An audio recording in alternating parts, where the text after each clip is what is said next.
Good morning, good afternoon, good evening, Notre Dame fans. Whenever you are tuning in to this week's Notre Dame recruiting update at Blue and Gold, really appreciate you for making us a part of your day. I'm Mike Singer. I run the Blue and Gold YouTube operation and cover recruiting alongside Kyle Kelly for Blue and Gold. Really excited for today's show. Good bit to talk about. Notre Dame recruiting is busy, active, lots going on. Signing day is a few weeks away.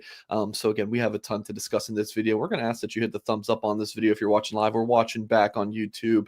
Of course, subscribe to the channel if you are new here. Also, we have a second channel with that's exclusively Tyler James and Eric Hansen, and they also have a really good podcast that they post on Thursdays. They've had some really cool guests. Lou Holtz was on there a couple weeks ago.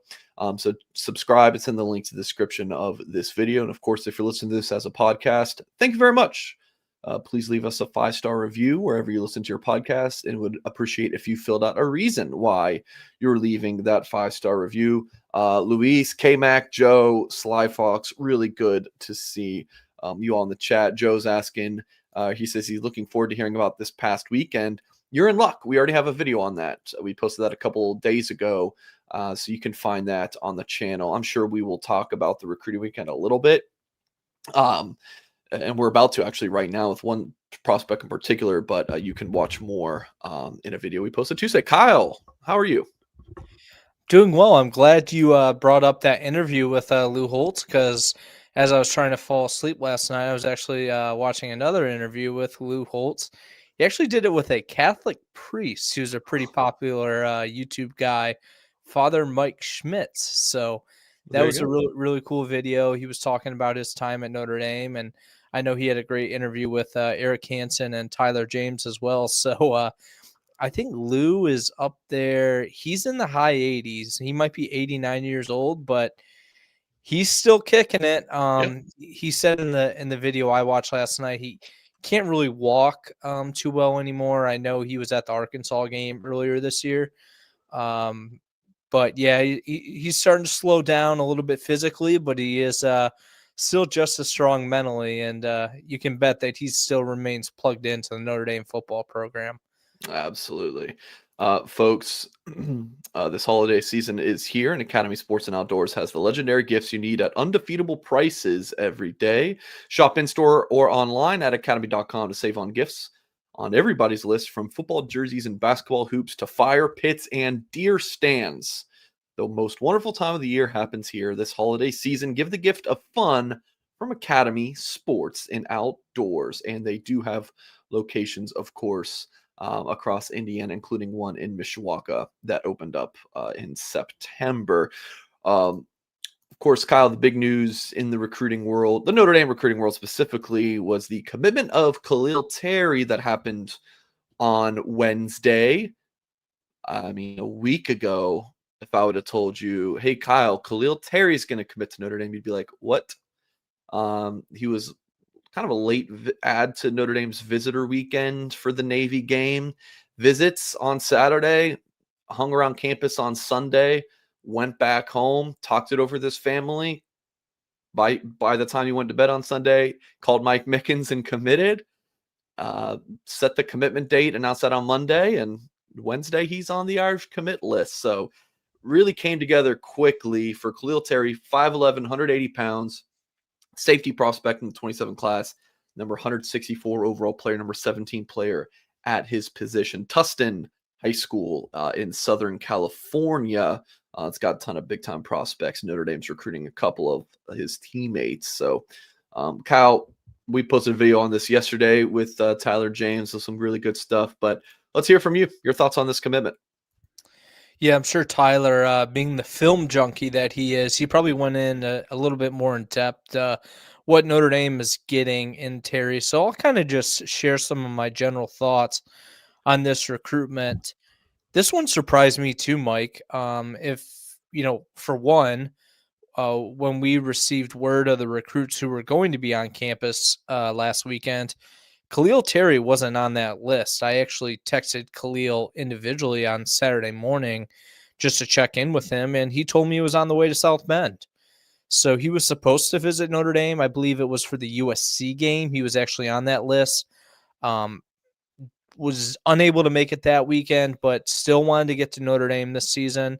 Had a game on Friday night, but made the trip to South Bend. And Mike, credit to you because you've said this a lot of time on this YouTube channel. With these recruits, sometimes all it just takes is that one or two Notre Dame visit, and things can move really quickly. And with Terry, I think he obviously saw something in Notre Dame with Marcus Freeman and Mike Mickens, and I think some of the quotes he gave you obviously shared insight into his decision and why Notre Dame was the best fit.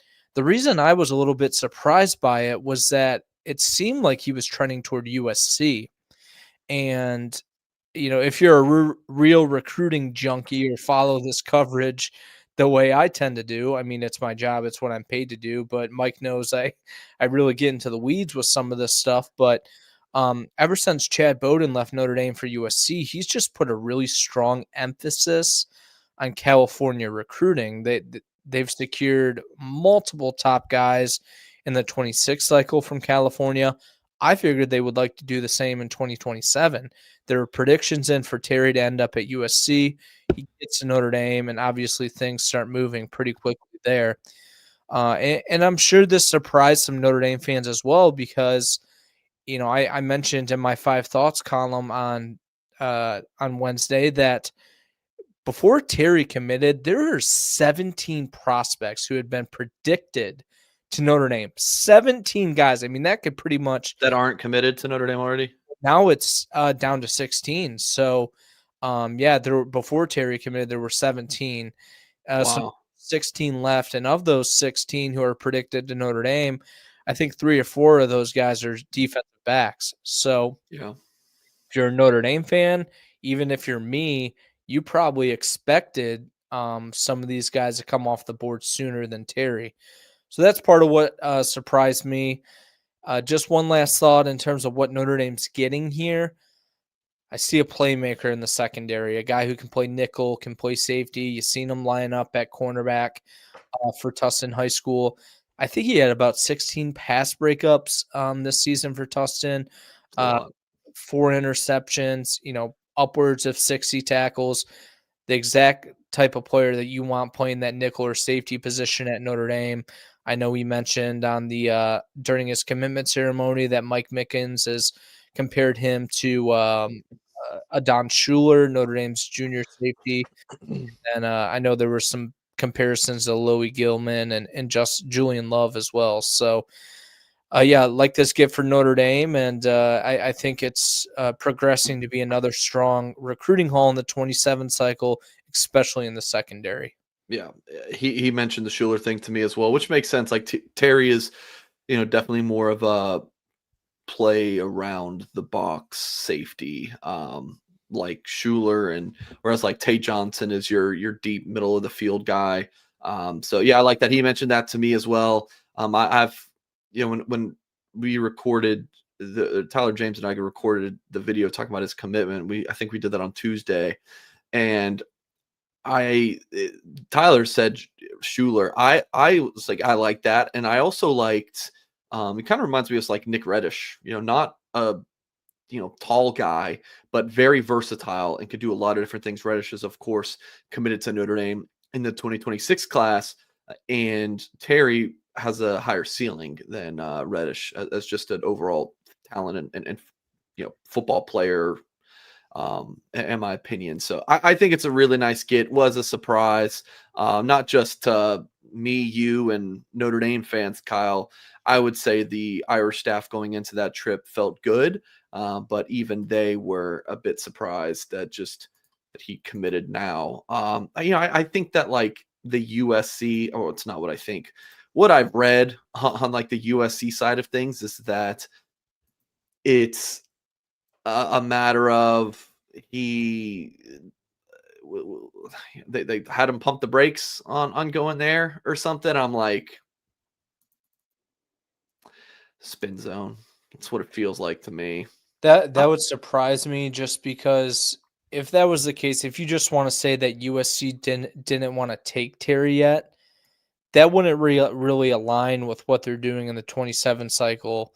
And now this is just based off recruiting rankings, which the way USC evaluates these guys could be probably is different than what the recruiting rankings are.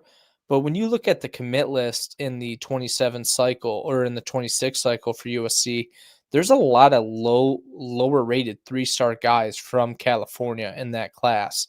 And I know they're taking a big class in 2026. So maybe they do want a little bit of a smaller class in 2027. But with what USC is trying to build right there, right now, in terms of, fencing in the state, I don't know if it would be a smart decision for them to turn Yeah. away one of the best players in California. And maybe that is the truth. Maybe they It could did have be. him. It Could could be. be, but for as long as I've been covering recruiting, I've seen so many times where you're talking to a source, and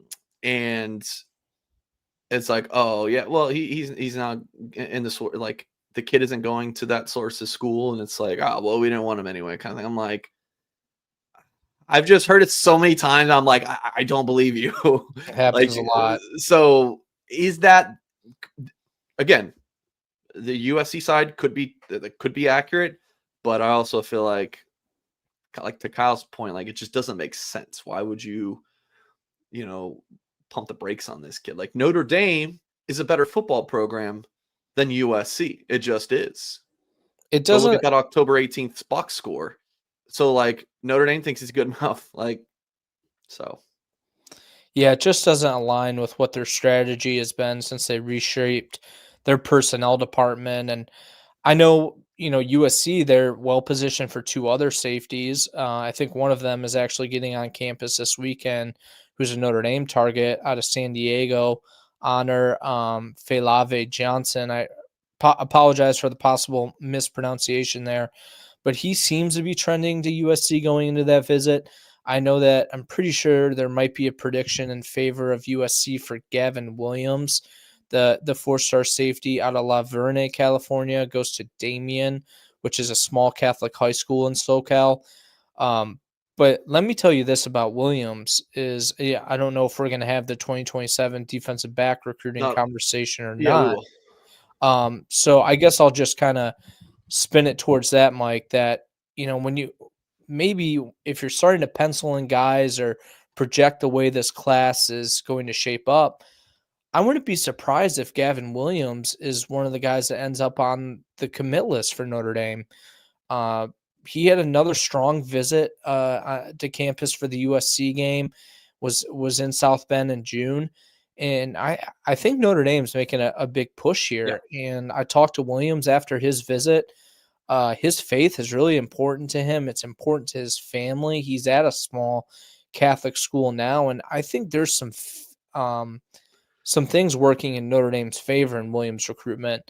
The other interesting point about Williams is we talked about how Terry is that safety that will probably end up playing in the box for Notre Dame. Williams is going to be that Tate Johnson, Xavier Watts type of guy who's going to be lined up further off the ball, playing that field free safety position. So even though Notre Dame did get Terry, I think they're still very much in play for Williams. And I think going down the stretch here, that's going to be a USC and Notre Dame battle. Yep. There's so many defensive backs, and Notre Dame seems to be in a good position with where we're going to go next with the conversation. But before we do that, let's talk about Augie's locker room, because we know you love Notre Dame memorabilia and unique, one-of-a-kind Fighting Irish items. You're going to be able to find those items at one place, and it is Augie's. And Auggie still has the signed Steve Angeli mini helmet with the card. I need it.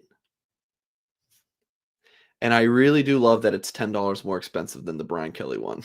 I love that. I love it. So who's just gonna, like, someone's gonna DM me and be like, Mike, I got you. Send me the address. Ship it to you. Oh, when's that happening?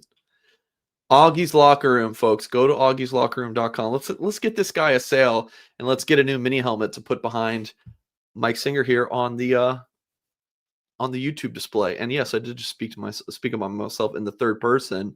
1733 North Ironwood Drive in South Bend. Augie's is right down the street from Notre Dame. So there's one home game left this season. It's the Syracuse game, which of course would have been electric if Steve were playing in it, but of course he's out this season. But if you're coming in time for that game, you're a local, whatever the case may be, driving through, make sure you check in at Augie's locker room and tell Auggie that Mike Singer sent you. See their wide selection of Notre Dame Stadium pieces, jerseys, helmets, autographs, and one-of-a-kind Rockne items. Again, 1733 North Ironwood Drive in South Bend. See the vintage helmet display dating back to 1890. Augie's got incredible stuff, more than just what you're going to see online in the online store. So go to Augie's locker room in South Bend. Bo N.D. Johnson, $2 super chat, a bribe to find out the next commitment. I gave a good guess. 5 of them, actually, if you want to check out that story. Yeah, of course. Blue and Gold. Yeah, Bo is a subscriber, so I'm sure he read your article yesterday. I mean, I'm not going to speculate in terms of who Hayes Fawcett is talking about, but we tell you guys on our site, and we do a little bit on this YouTube channel as well. But like I always say, like this show, and then if we do another video, like a pre-recorded video to post in that 8 to 10 minute range, it's really just a snippet of all the coverage. We really dive deep. We have 6 full-time writers, and whatever the annual cost is, I don't know, for Blue and Gold, whatever it is, being completely honest, is probably not high enough. It's not, because you also can get access with the new annual subscription. You get access to The Athletic for a year. Like, are you serious? blueandgold.com. If you're not subscribed, have you read Eric Hansen before? You love Eric Hansen. Eric's the best. You got me and Kyle, Sobel, Horka, Tyler James. Even if, let's say, you don't like me or Horka, or you don't like Sobel or Kelly, there are so many others to read from, and you get access to our loose emoji message board. Rest in peace to the GOAT. And, you talk with thousands of Notre Dame fans on there. It's a fun environment. Bo can, I'm sure Bo can attest to that in the YouTube chat. Like we moderate it, so it's not just lunacy, but it's also, moderated. So let me rephrase that. It's moderated, so we keep the lunacy off, but it's not over moderated. We're not like banning any non-Notre Dame talk. It's just a fun time. Bo says, I can hardly keep up with everything. Luckily, I'm retired. Bo, it's always a pleasure to see you in the YouTube chats and on the message board. But check out Kyle's article. And he mentioned 5, and there's a couple that I really feel strongly about. So we will leave it at that. But Bo, I really do appreciate the $2 super chat. Kyle, you talked about Gavin Williams. I agree. I actually wrote an article. Let me find this I wrote about one of them today, Marquise Bryant, but I wrote a full-ass article, What's Next for Notre Dame 2027 defensive back recruiting. So we're going to talk about some of the guys that I included in this article.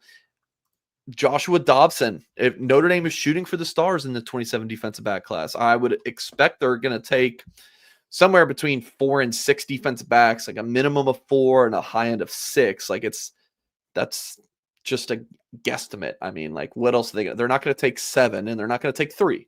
Who knows? Maybe they could, but 4 to 6 is kind of a safe bet. Joshua Dobson is certainly at the top of the wish list. The number 2 corner in the 27 class, visited for the A&M game, I believe. Kyle, does that sound right? Kyle's nodding. Number 5 overall player. Yeah, this kid's big time. I got to talk to him after his trip. Really seemed like a Notre Dame kid to me. So is Fort Mill, South Carolina, a hotbed for Notre Dame recruiting targets? No. But the Irish have really connected with Joshua Dobson. Like, it doesn't matter where you're from. It doesn't matter what kind of school you go to. Like, are there some schools in some areas that are more friendly to Notre Dame? It's like whether it be like a Catholic school or it's closer to Notre Dame, sure. But Notre Dame will go to New Jersey, they'll go to Oregon, they'll go to Southern California, they'll go to Florida, South Carolina, Missouri, Kansas, everywhere in between. They will go. So Joshua Dobson, if you fit Notre Dame, they're going to go after you and they're going to try to land you. And Joshua Dobson is someone who Notre Dame really wants, and Dobson seemed to have pretty strong interest in the Fighting Irish. Duvet Williams, man, Kyle, 2020, like we can have a whole different discussion about just 2027 defensive back targets in Southern California, because Duvet is another one from Gardena, California. Now, Sarah High School is very difficult to land prospects at, but Duvet is someone who Notre Dame has hosted at. Man, some of these guys start to run together. And so many of them visited for the USC game, and that was Williams' first time on campus at 6'2", 160, the number 4 corner in the country. So another big-time prospect. Most of the guys we're going to talk about right here, and most of the DBs on the 27 board are corners. There's one huge safety target we're going to talk about in a second, but before I move on, Kyle, do you want to say anything about Williams or Dobson? No, not a whole lot. I mean, you've covered both those recruitments a little bit more extensively than me. The only things I'll add is I think that Dobson is going to be a battle of whether he wants to go to Notre Dame or play his college football in the South. Clemson and South Carolina are heavily involved, Tennessee and LSU. A lot of the schools from his neck of the woods that Notre Dame is going to be up against. It's kind of a similar conversation for Duvet Williams, but just on the opposite end of the country. There's been a lot of USC buzz over the last few months, but it doesn't seem like Williams is 100% signed, sealed, and delivered to the Trojans just yet. I believe I saw a report from Rivals national recruiting analyst Adam Gorney earlier this week that Williams is actually going to be in Indiana, Bloomington, and specifically to check out the Hoosiers. I think that visit takes place this Saturday. So I know he's looked at Nebraska as well. So it might not be 100% set in stone that he stays close to home. And as long as Notre Dame stays involved, I think they'll have a shot. Another guy that I'm really liking for the Irish is Xavier Hassan. Yeah, I logged a prediction a month ago, and Hassan visited for the USC game, or was it A&M? It might have been A&M. A&M and then back. So he visited this past weekend, and I had an article on him here. Notre Dame trending for top 2027 cornerback Xavier Hassan after latest visits. And again, you can find that at blueandgold.com for our premium subscribers. And I asked him, like, why visit? Like, you visited over the summer. He was an Irish invasion guy. And you visited for the A&M game. Like, I feel like you checked the Notre Dame boxes. Why visit a third time? And he was like, I had an open weekend and I wanted to go see Notre Dame. And I was like, it's a good answer if you're a Notre Dame fan.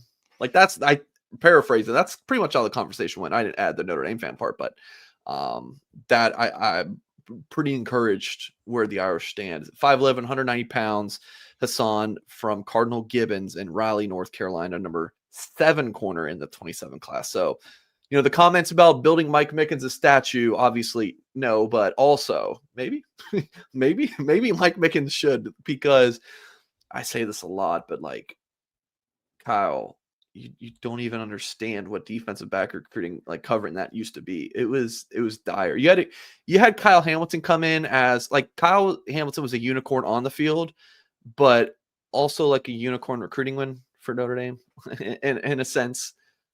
He actually committed to Notre Dame before I started covering the Irish, but it was, you know, like, maybe he was in the 2019 class. My first class was 2020, but it was still obviously fresh. Like, he was a true freshman when I started covering the Irish, but you know, it was like he committed to Notre Dame as a 3-star from a very friendly Notre Dame profile school in Atlanta, and then just dominates and becomes a 5-star prospect. Like, we've seen a lot of Notre Dame recruits over the years be lower rated and then become high 4-star or 5-star prospects. Believe it or not, guys, yes, players commit to Notre Dame and get bumped up to 5 stars. It happens all of the time. I know that, you know, random guy, you know, Joe Schmo on Twitter with an egg as his avatar, you know, screams that Charles Power just drops all the Notre Dame commits, but that guy's an idiot. Okay. And if that applies to you, you know, hey, you can go to blueandgold.com and we'll help educate you. But anyways, if I didn't already lose you, back to Xavier Hassan. I do like where the Irish are at. And Will Fong's prediction coming out of this recruiting weekend makes me feel even better about it. Like my personal, kind of throwing that pick on the wall and seeing if it sticks. It was a little bit more than that. But yeah, do feel good about that one. What do you think, Kyle? So this is another recruit you've covered a little bit more extensively than me. And just to give some of the listeners a background on how Mike and I kind of split these recruitments up, Mike's got ties to the South. I got ties to the Midwest.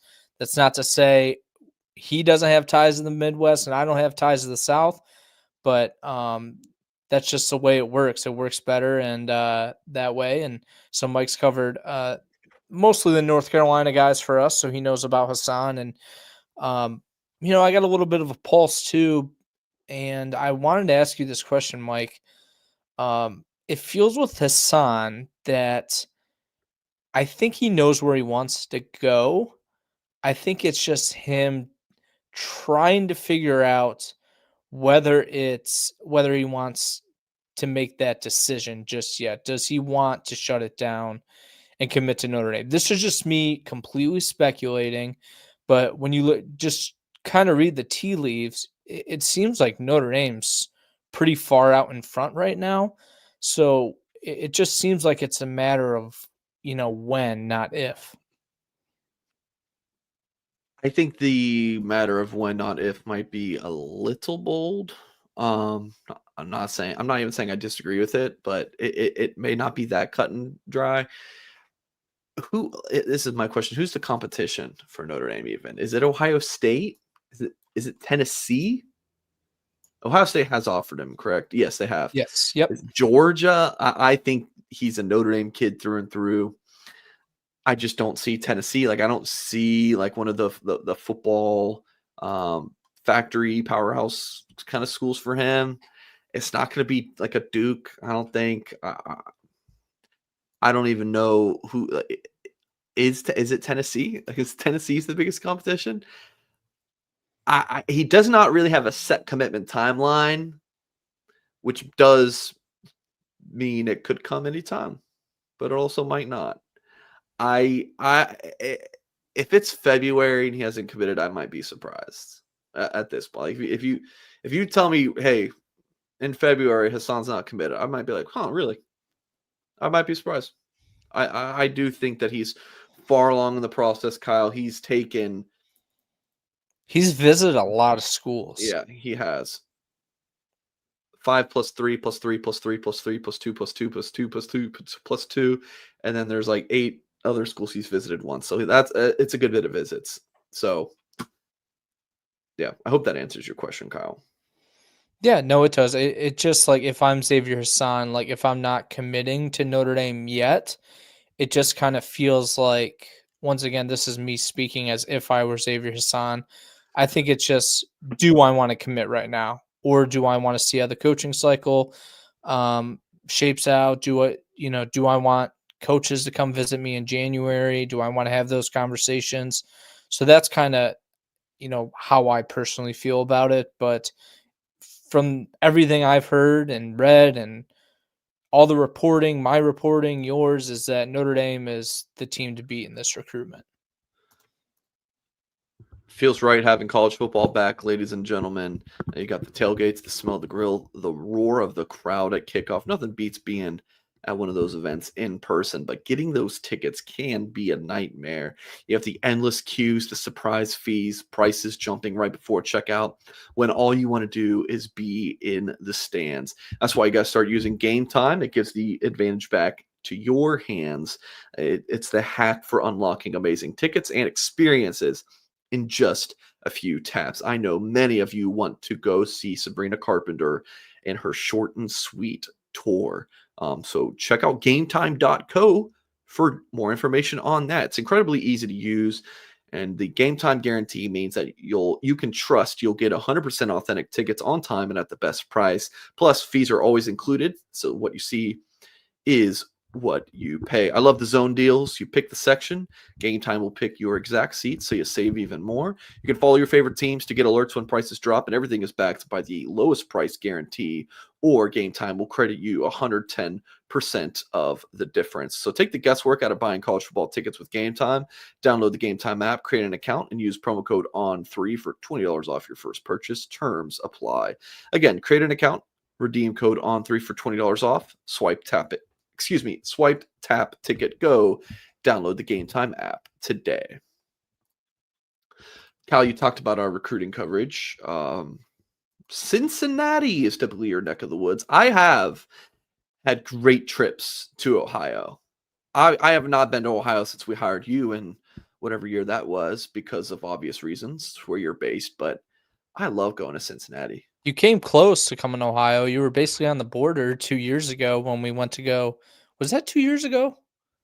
Yeah, 2 years ago when we went to go see CJ Carr in Saline, Michigan, which is just, I don't know, 20 miles north Yeah. the border. Yeah. Less. It's a good time, man.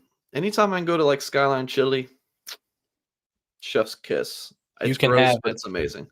I'll take it. Tell me about Ace Alston, Kyle, number 12 corner in the Rivals Industry ranking. Yeah, provided some background on his recruitment on Blue and Gold this week, and just sort of summarizing is the conversation surrounding Alston this season has been whether he would announce a top schools list or announce a commitment. He ultimately decided to announce a top 10 on Monday. Notre Dame in the mix, along with schools like LSU, Indiana, Missouri, USC. I don't know if I mentioned Tennessee, but they're in there as well.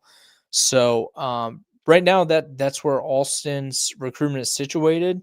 I don't think that necessarily rules out a commitment before the end of the year.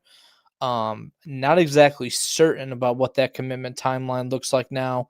All I know is that Alston's probably made close to about 60 unofficial visits, so we should know by now or have a pretty Did you just good say idea. 60? Go to his profile, you'll see the visit center on Alston's profile. He's been to all of his top schools a number of times. So, yeah, just do yourself a favor and control F unofficial, and that'll give you the count. And I think it's close to 60 unofficials. And I think, 3 or 4 of those have come to Notre Dame within the last year. So right now, the pulse favors the Irish. And I ultimately like 56. them to, yeah, and that's just the reported visits. I'm sure there's some lingering ones out there that have not been added to his profile. Damn. I can't even see. Does he even have the LSU visit he took the game when BK was fired? Yeah, on October Okay. 25th.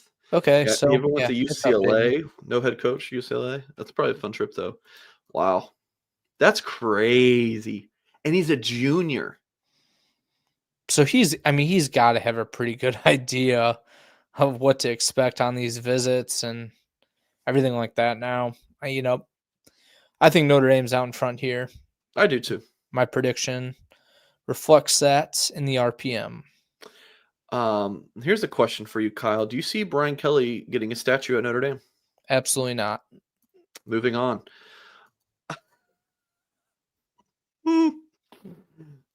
St. John Bosco, where Notre Dame signed Kingston Viliamu in the 24 cycle.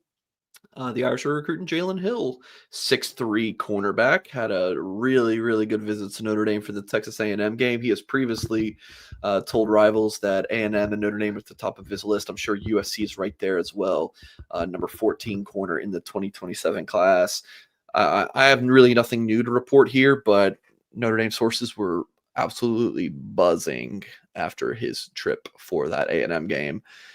I don't know off the top of my head if he's visited how many times. He's visited Notre Dame twice. Dude, I'm telling you, there's so many of these Southern California DBs that I have a hard time remembering. He was in town the day before the Blue Gold game, if I remember remembering the Blue Gold game date correctly. So Jaylen Hill, another guy to keep an eye on. I'm not saying I'm in love with that prediction. For example, I like the Ace Alston and Xavier Hassan picks more. But Jaylen Hill, if I had to choose right now, I think ends up at Notre Dame. And probably the same with Marquise Bryant, 5'11", 185-pound safety from Rolesville, North Carolina. I think of the guys we're talking about, he's the only other player who's listed as a safety. There's a couple others they're recruiting we're not going to talk about in this show just for the sake of time. And also we want you to go to bluegold.com to read more. But yeah, Marquise Bryant is definitely a big one for Notre Dame. I actually had an article on him that you can find at Blue and Gold that I mentioned earlier. Notre Dame remaining in hot pursuit of Marquise Bryant. The Irish would love to have him in their 27 class. Yeah, I expanded on his recruitment this morning in my Echoes and Insights Notre Dame Recruiting Insider.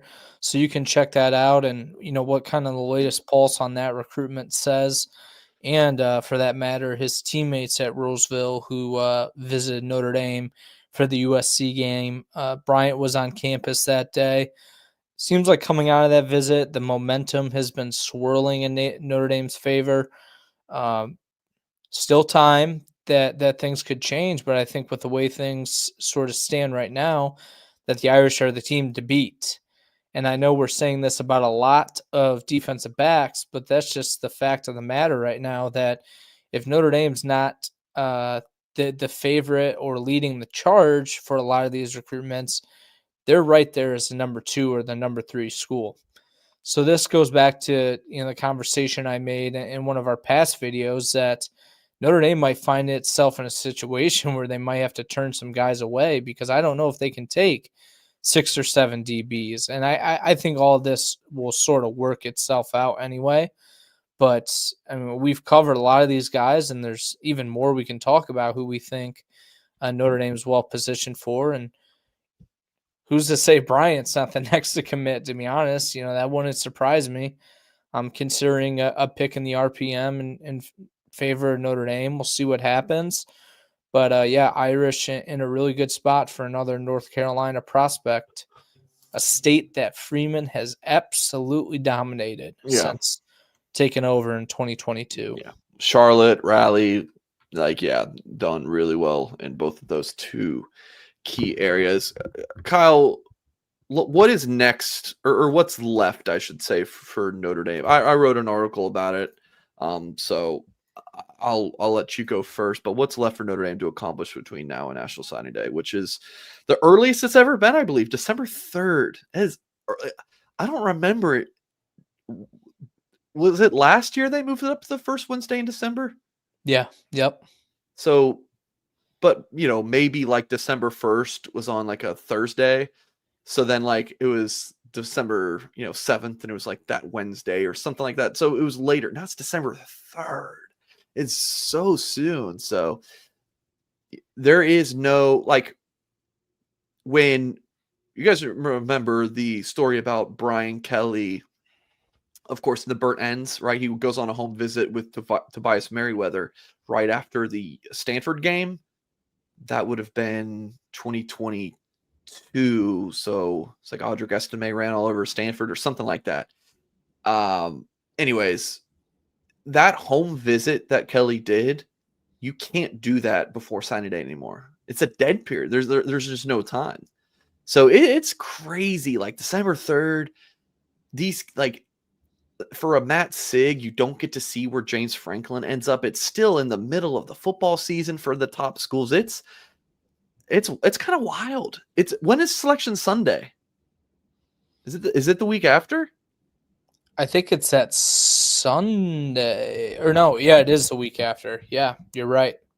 Yep, December 7th. In December. Yep. So you have all of these schools who are vying for a playoff spot and hoping to get in.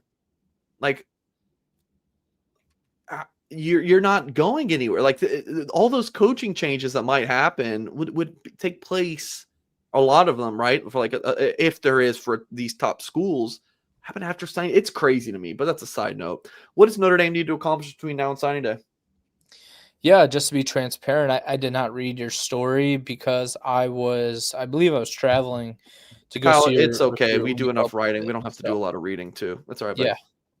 So I have three points here. Do you want me to make them separately, or go ahead? Okay. So make them separately and then let you expand on them if you want. Let them rip. All right.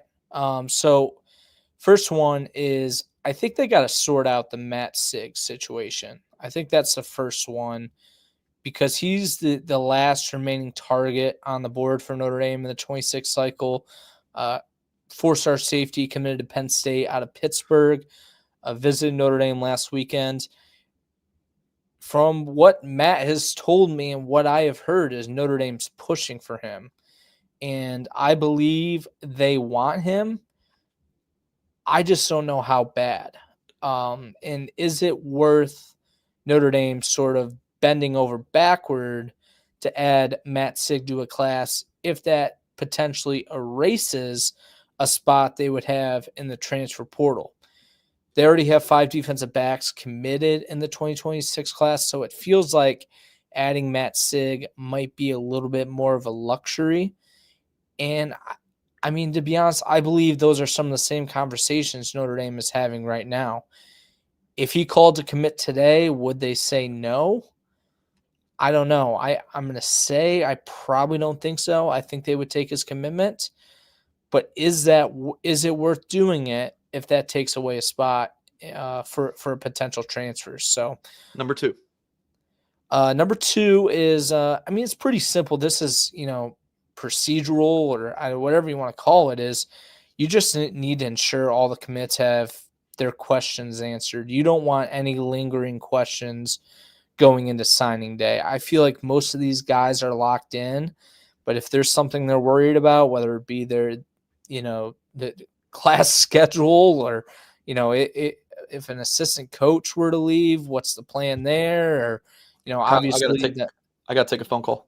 Yeah, you're fine. Hey, Marcus. No, I'm not busy. Oh, I forgot to mute. I'm just joking, guys. I'm just joking. Yeah, it must be really boring. So I'll try to speed it up here a little bit. I'm joking. I don't know, bro. That's just my intrusive thoughts go places. I just wanted to mess with you, Kyle. Yeah, so no, I think they got to make sure they got everything figured out with the commits, because here's the thing. We're 3 weeks out from signing day, and teams are going to get desperate. And when teams get desperate, they open up their wallets. So I think Notre Dame's got to make sure everyone's good there. And kind of tying into that point, I think the best way you can do it, get as many of those guys up to campus for the Syracuse game as possible. They already had a ton of commits on campus this season, but one of the reasons a lot of these guys have committed to the class is because their relationships with each other, the bond this class has. We hear about it every class, it seems like, but this class particularly is exceptionally strong. So I think they can, the best way they can ensure all these guys put pen to paper on December 3rd, get them all up to campus on the 22nd, as many of them as you can.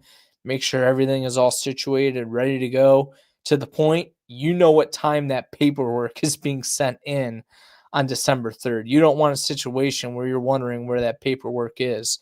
It's something as little as that, in my opinion. So this class has been complete for a while outside of the Matt Sig development over the last few weeks. So they should have a pretty good idea of how things are going to come together. Now it's just a matter of finalizing it. Yeah. 3? I tied number 3 and then number 2. And the third point was just try to get these guys back up to campus for the Syracuse game if you can. I like it. Yeah, I touched on figure out what's left, and it was mostly Sig. I touched on keeping the class locked in and kind of detailed how good this class is in this article I wrote last week, and detailed like the recruiting team rankings of it as just like a baseline to look at how good this group is. And then I kind of touched on the rumors that keep floating out there about Notre Dame taking a second 2026 quarterback. Like, people are trying to speak Dia Bell into existence. And unless something really changes, I just do not see that happening. Sorry, guys. All right, Kyle, let's wrap up the show by discussing where we are going on the road. I have to go down to Orlando to see my guy Noah Grubbs one more time. I have to do it. I had to. So their playoffs playoff push opens this weekend, or tomorrow, against Haggerty, a team that they've had some high scoring affairs with. And I was like, yes, I went to go see Noah Grubbs for that. So I will be making I've been there. I don't even know how many times have I been to see Noah Grubbs in person. This will be my third game this year of him. I saw him for a spring game, saw him against Norland early in the year, and I definitely saw him play as a junior. And then I went to his high school a different time. I think I saw him play twice as a junior, kickoff classic game, and then at Dr. Phillips. So I've seen this kid like 6 or 7 times in person. A good bit. Yeah. At least. And then does Irish Invasion count when I saw him in South Bend? Then that would be like 7 or 8. It's a good bit. He's definitely up there with recruits I've seen the most, along with like Jaden Thomas and Dion Colsey back in the day when I was in my mid-20s, I would travel a lot more than now as a 32-year-old with a 1-year-old child. Anyways, so I'll see Noah Grubbs, Notre Dame's quarterback commit in the 26th class, 6'4.5", 195 pounds. Having a good senior season. Statistically, it's not as good as his sophomore year is just nuts. I mean, he had a really, really good supporting cast around him that helped him really have some prolific numbers. Then last year, he took his team, really put the team on his back and took them to the state title game where they met a buzzsaw and got blown out in that state title game, but really punched above their weight to get to that game. And then his senior year has been really gritty. I mean, it's not a vintage O-line, doesn't have like great playmakers around him, but Grubbs is having himself a nice season. And when I saw him earlier this year in that game against Miami Norland, the upset that they pulled and the late comeback was epic. I've talked about that on this channel. And Kyle, you are a maybe to go see Penn State commit Matt Sieg, who you just were talking about. Yeah, I mean, I saw him 2 weeks ago, so I mean, there's no reason for me not to make the trip to Pittsburgh. I mean, it will be the third time I've been there this year, but with Notre Dame playing in the Steel City on Saturday, I plan to be there. So I think I'm going to see Sig on Friday night. He's a fun watch. So as long as Notre Dame continues to recruit him, I'm going to continue to see him, I suppose. Yeah. So I'm going to check him out. That's the plan on Friday night, and then actually on Saturday night, as long as I get my work done, I'm going to pop up to I think it's where's it? Pine Richland High School in Gibson. That's where I think that's where Phil Jerkovic went. Yeah, I don't know how to say the city it's in. It's okay, Kyle. Gibsonia, I think it is, but yeah, I'm gonna go there on Saturday night. I think I might. And they're playing James Holter. Pittsburgh Central Catholic is playing at that high school. I should have been clear. But yeah, it's a neutral site game, playoff game. So, nice. Yeah, I might arrive a little bit late. We'll see. But yeah, it's like as long as I'm in Pittsburgh, and I've really wanted to see Halter. I attended one of his games earlier this year, but that was to cover Joey O'Brien and Grayson McHugh when they played LaSalle. So, yeah, I'm looking forward to the trip to Western PA. Yeah. All my family's from Pittsburgh. I got to go back. I'm the lone Georgia boy in my family. My dad's side's Ohio, and my mom's side's Pittsburgh, and born in Henry County, Georgia. All right, that is going to do it for this show. If you're just tuning in, rewind, watch from the beginning. A lot of good stuff, especially talking about the 2027 defensive back class. So make sure you hit the thumbs up on this video before you get out of here. Of course, subscribe to Blue and Gold for more YouTube content. And our website, blueandgold.com, is 100% the place to be. Thank you all for tuning in, and we'll catch you next time.